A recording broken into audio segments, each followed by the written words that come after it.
আসসালামু আলাইকুম সুপ্রিয় দর্শক, কেমন আছেন সবাই? আশা করি সকলেই ভালো আছেন। আলহামদুলিল্লাহ, আমিও ভালো আছি। আজকে আলোচনা করব দরজার চৌকাঠ। দরজার চৌকাঠ তৈরি করতে কতটুকু কাঠ লাগে সেটা নিয়ে মূলত আজকের আলোচনা।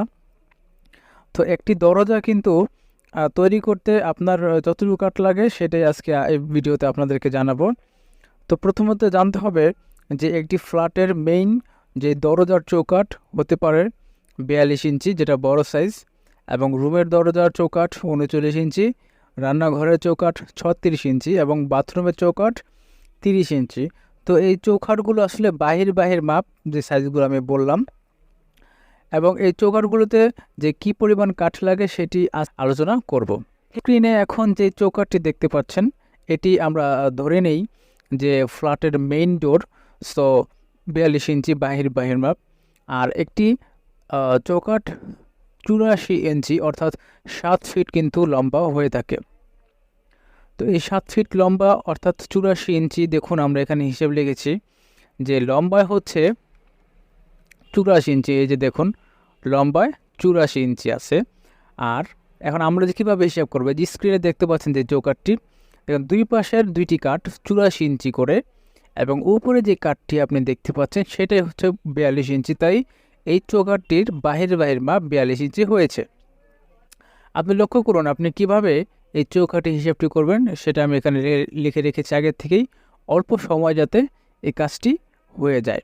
তো ধরুন এক পাশের লম্বাটা হচ্ছে 84 ইঞ্চি এবং আরেক পাশের লম্বা যে কাঠটা আছে সেটাও 84 ইঞ্চি, এবং উপরে যে কাঠটা আছে সেটা হচ্ছে লম্বায় 42 ইঞ্চি। তাহলে এই তিনটা যদি আপনি যোগ দেন তাহলে আপনি পাবেন 210 ইঞ্চি। তার মানে এই তিন দিকের কাঠ লম্বায় যদি মাপ দিলাম তাহলে পেয়ে গেলাম 210 ইঞ্চি লম্বা। ওকে, দেখেন আমি এখানে লিখে রেখেছি 210 ইঞ্চি লম্বা। আচ্ছা, এবার কাঠের যে চওড়াটা আছে আপনি লক্ষ্য করুন, যে চওড়া দিকটা আপনি দেখতে পাচ্ছেন সেটা হচ্ছে আপনার 6 ইঞ্চি। দরজা যদি আপনার 1.5 ইঞ্চি বা 2 ইঞ্চি হয় সেক্ষেত্রে কিন্তু চৌকাঠ আপনি 6 ইঞ্চি দিতে পারেন। তবে এখানে একটা বিষয় আছে, যদি আপনি 6 ইঞ্চি তৈরি করেন ফুল মানে পুরো 6 ইঞ্চি, তাহলে কিন্তু আপনাকে 2 সুতা কাঠ হিসাবে বেশি ধরতে হবে, কারণ এই কাঠটি সাইজ করতে আরও বেশি কাঠের প্রয়োজন হয়, সেটা আপনি নিশ্চয়ই বুঝতে পারছেন। তাই এখানে আমি 6 ইঞ্চি লিখে রেখেছি। আর এই 6 ইঞ্চি যদি সমিল থেকে চিরিয়ে আনেন তাহলে কিন্তু সোজা করতে বা চাষতে ফিনিশিং করতে আর একটু কম হবে। আচ্ছা, এবার হচ্ছে পুরুত্ব। আপনি লক্ষ্য করুন এই যে ছবিটি দেখতে পাচ্ছেন সেখানের যে চৌকাঠের পুরুত্ব কিন্তু 2.5, অর্থাৎ এখানে 2.5 ইঞ্চি লেখা হয়েছে। 2.5 ইঞ্চি চৌকাঠ এটা পুরুত্ব।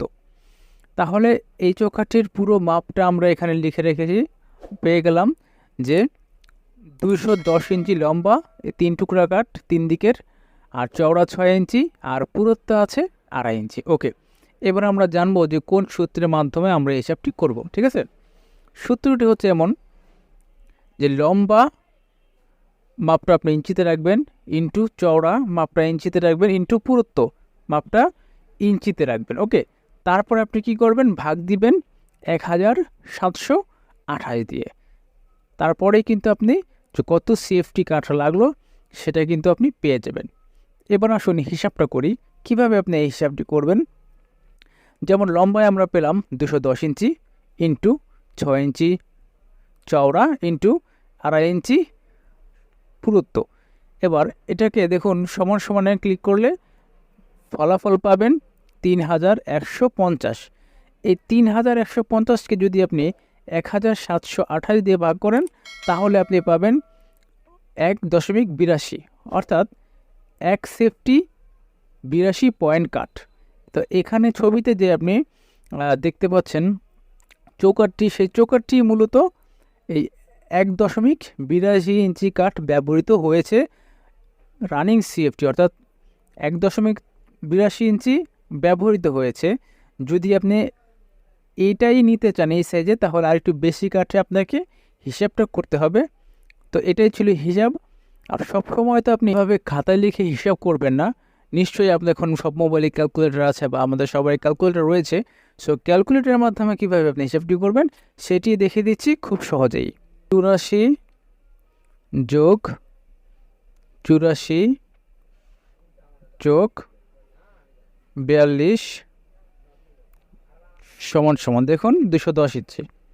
ঠিক আছে, এবার ইন্টু 6 ইঞ্চি ইন্টু 2.5 ইঞ্চি ভাগ 1728 সমান সমান যদি ক্লিক করি, দেখুন এখানে 1.82 ইঞ্চি দেখাচ্ছে। সো এটি হচ্ছে ক্যালকুলেটর করার একদম সহজ পদ্ধতি। তো দর্শক, আপনারা দেখলেন এতক্ষণ কিভাবে খুব সহজেই কিন্তু একটি চৌকাঠ তৈরি করতে কত সেফটি কাট লাগে সেই হিসাবটি করে ফেললাম। তো এতক্ষণ যারা ছিলেন ভিডিওটি দেখার জন্য অসংখ্য ধন্যবাদ। যদি কারো বুঝতে অসুবিধা হয় অবশ্যই কমেন্টে জানাবেন।